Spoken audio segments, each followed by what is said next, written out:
Welcome, Dr. James Beckett, Sports Card Insights. Today's episode is the final from a hour and something interview time that Cage and I spent talking about various hobby topics. This was our last topic, and I called it Millennial Podcasters. Mill is 1,000. It's not millennial in terms of their age, but millennial in the sense of 1,000. So podcasters that have done 1,000 or more episodes. Caught him by surprise there. I don't know that he and I are the only two in the fraternity, but he can relate to some things that I'm feeling or doing and vice versa. He's been prolific and steady, and he loves the hobby. Thanks to sponsors, Topps Panini, Upper Deck, Heritage Auctions, Huggins Scott Auctions, Mike Stadium Sports Cards, Burbank Sports Cards, ComC.com, and Beckett Media, Beckett Rating, Beckett Authentication. Again, I don't know. In 5 years, we're going to look up and there are going to be a ton of other podcasters that are on episode 1,332. I don't know. Most podcasters, as we said, stop after a while. But Cage feels a calling. I do too. I'm not going to go forever, but I'm going to just keep going until I think I've said all I need to say or whatever. Cage and I know that because it's hard to talk to somebody who talks about what they're going to do when they podcast. Cage has already done it consistently for years now, and he's over 1,000 episodes, considerably over, as I am too. I respect that. Thanks, Cage. Thanks, listeners. Here it is. Okay, I want to talk about a fraternity called the Millennial Podcasters. Oh, not Sigma Phi Epsilon. No, Millennial Podcasters. And I'm trying to figure out who's in the fraternity besides you and me, because you have to have done 1,000 or more. Yeah. So anybody else going to be a pledge in our fraternity?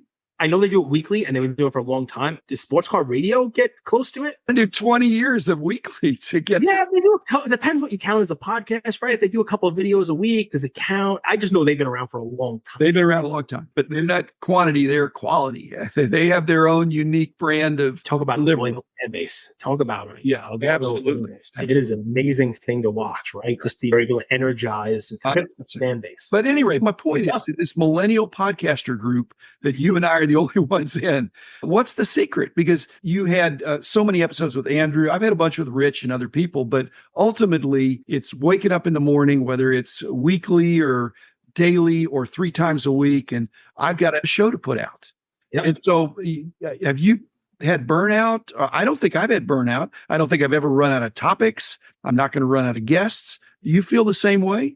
It's a great question. I could probably do one every day. If somebody said to me, Cage, I'm going to give you $1 million. You don't have to work anymore. Your 9 to 5 can go away. I would probably just go live 24/7 and just bring as many people on as I can until we ran out of people in the hobby.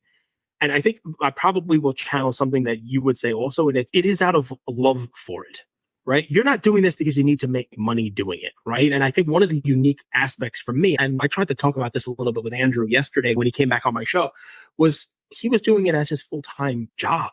And that adds a lot of pressure to it, right? And I did not have that. So it was easier for me. It's a release. It's an extension of the hobby. And if it's a hobby that you enjoy and you love, for me, it's easy. For you, it's easy. Why we're able to do it is because 1,000 episodes, you have 10,000 stories to tell, Jim, because you've been doing this for so long. You haven't even scratched the surface of the things you can talk about. And when you add on, that's just the past. Every day, something else crazy happens in the hobby that you can comment on. The hardest thing for me to do is make the hobby news week 60-second news on Tuesday. That's the most difficult thing I have to do, because to cut it down to 60 seconds means I have to lose a dozen newsworthy items just from the past 6 days. You know what I mean? And that tells you all you need to know about the hobby. There's plenty of content. There's cards being pulled. There's news. There's this cool thing being dropped, this new release. You could do a new segment just on the releases by sport if you wanted to, let alone the cards that are being pulled. So no, burnout, no. But if we're really being fair here, Andrew and I did an episode a day for 3 years plus. I know. You were ready to pass me up. You were nervous. And then we stopped, right? And now I've done 135, 136 solo episodes on top of that over the course of a year. That's not 365, but that is a very difficult pace. That's a tough thing for you to do, right? It was definitely difficult for Andrew, and to do 2 people on there to try to coordinate the schedules and the time and just not be able to give yourself that day off. It is definitely an interesting thing, not for lack of content or lack of love. The hobby is always, it is the gift that keeps on giving, man. It really is.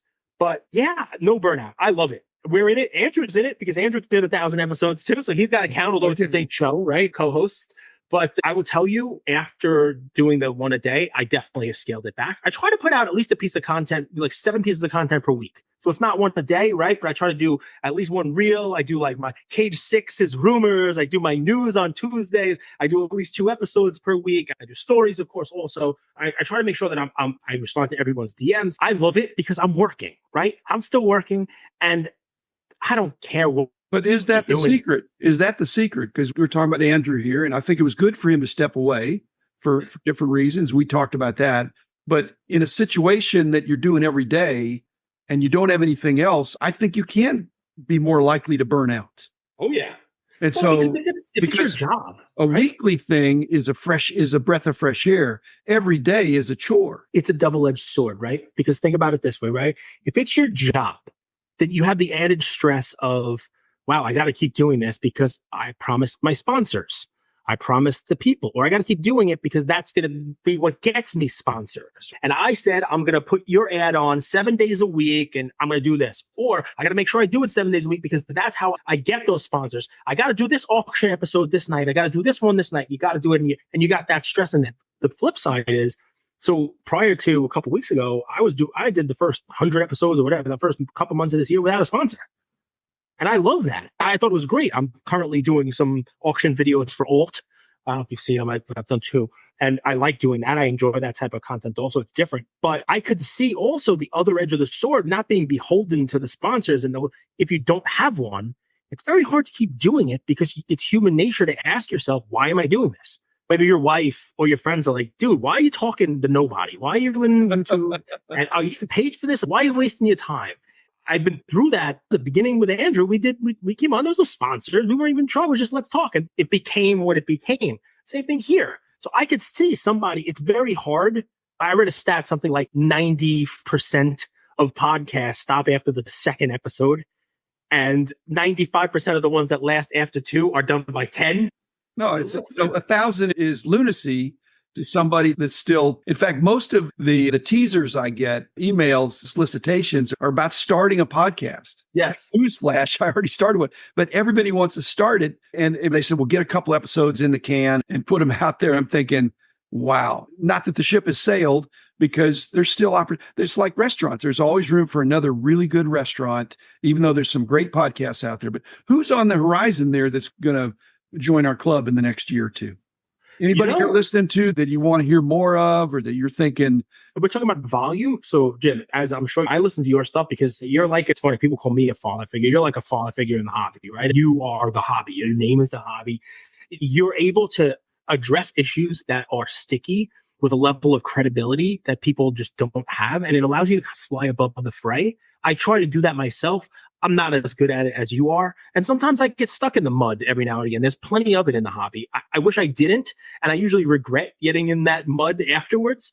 It's tough, but I really don't have time to listen to too many people. If we want to talk about who's getting close, I think Jeremy Lee, who he and I, we don't do content the same way, but he does something every day. I don't know if you count like, hey, let's do an auction recap show in a podcast. Volume of stuff that he's putting out there is a lot. And I think he does a good service for the hobby. If you want to find out, hey, what this consignor is selling on this Monday, let's go through the show and talk about what's bidding. There are plenty of those. He's already passed us up in terms of hours. Hours, sure. Maybe not episodes, but hours. That dude is prolific. Yeah, yeah. And he does no editing.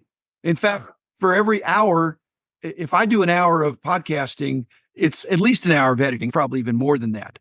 Jeremy, when he does an hour of podcasting, he doesn't have an hour of editing. He has 0 editing, but he has an hour of pre-interview that he does with the person to make sure it goes smooth when you're on the air with him. And he's staying in touch with his regular commenters and things like that. So he's not just showing up and winging it. So the first, what I'll tell you is you are prep and editing. He is prep and no editing. I am no prep and no editing. They're going to want to copy you. Okay, but you talk for a living. It comes out. It's not a big problem. Yeah. I'm more analytical, so I'll spend a little bit of time thinking about what I want to say, and then I'll just let it rip. I thought I'd do a draft before I started. What am I going to do? A draft? Just start. I'm talking to my friends. I'm talking to hobbyists. We talk about content. Andrew had a great idea. He called it Coffee with Cage. And sometimes we did it live. And it was a Friday episode where he would solicit questions from our audience. Now, keep in mind, he was doing all that back end. He was collecting the questions. He was putting them together. I was working. Yeah. And at the end of the workday, he would hit me with questions sight unseen, and I wouldn't know what the questions were, and I would have to answer. And it was only like 2 times I didn't really have an answer. I felt like silly, and I went and researched. I gave an answer the next week. One of them was about NFTs. Think about how far back we were. But that's my favorite way of doing it. I like off the cuff because I think you get a real genuine response when you're not prepping. The point is, you're doing it in a way allows you to look forward to it. I'm doing it in a way that allows me to look forward. Jeremy Lee, completely different thing, but John Newman, they put their own personal DNA stamp on it of this is who I am, this is how I want a hobby, and this is how I want to tout the hobby or promote the hobby or educate, entertain, all those things. But yep. We need that though. Education content. Now, do you get any criticism? Because like me, you jump around. You're not linear. So you're going to, what's on your heart or what's happened. Do people think they just want to hear from you of whatever's on top of your mind, or they want you to do a series? After the national, you do a series.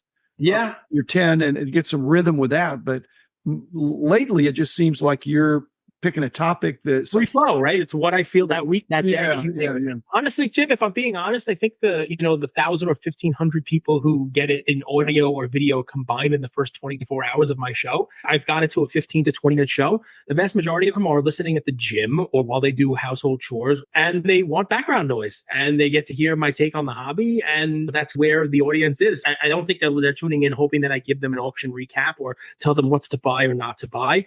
I think the audience has, and look, the audience will grow. I do more guest episodes, I do more Andrew stuff, I do more linear stuff like you're talking about. But I think really what my audience, the community around it is, they're feeling the same stuff that I'm feeling. And I think they like to hear that they're not alone out there in their collecting journey. And sometimes that takes a turn south, right? Sometimes that takes a turn with realism that almost becomes not positive, right? It's, hey, I'm selling some stuff and here's why. So you're different from me in this other respect, and that is that whether each of us have 1 listener or 100 listeners or 1,000 listeners or 10,000 listeners, it's the same work to produce the podcast. But it's not the same work to receive the feedback or DMs, which you're famous for having a lot of DMs. And I don't promote that. When I get comments and things, I pull them together and I'll do a listener question episode. I don't want to do back and forths one-on-one. And so I get a bunch of that stuff and I say, hey guys, it's like Reader's Right with the magazines, is that I'm going to accumulate these things, and at the end of the month or whatever, I'll address it if I think it's important for other people to hear it. But I don't want to give one-off answers. I don't go to sleep without answering every DM. My hat's off to you, because I do go to sleep. Listen, I've been having fun in the hobby since the mid 80s. And obviously the last couple of years have been a different fun. And the podcast allowed me to do things that I never would have been able to do. My son met Tyrese Maxey and Chuck Liddell and Devontae Smith and recently Micah Parsons. And all of that, I believe, can be traced back to the podcast, and the success of it can be traced back to those people whose DMs I'm answering. Yeah. It's as easy as that. You want to talk linear? That's linear for me. And if you forget about those people or you take those people for granted, you're taking for granted the entire reason that you have any success or any ability to continue to do what you're doing. That's my take on it. No, but that's your persona. It's working for you, and it's what your fans have coalesced around the persona. Cage is not even your real name, and that's okay. I made the mistake of picking my own real born name, but my persona is that I'm the guy that did that stuff. And so I don't have to be as relatable in the same way as you are.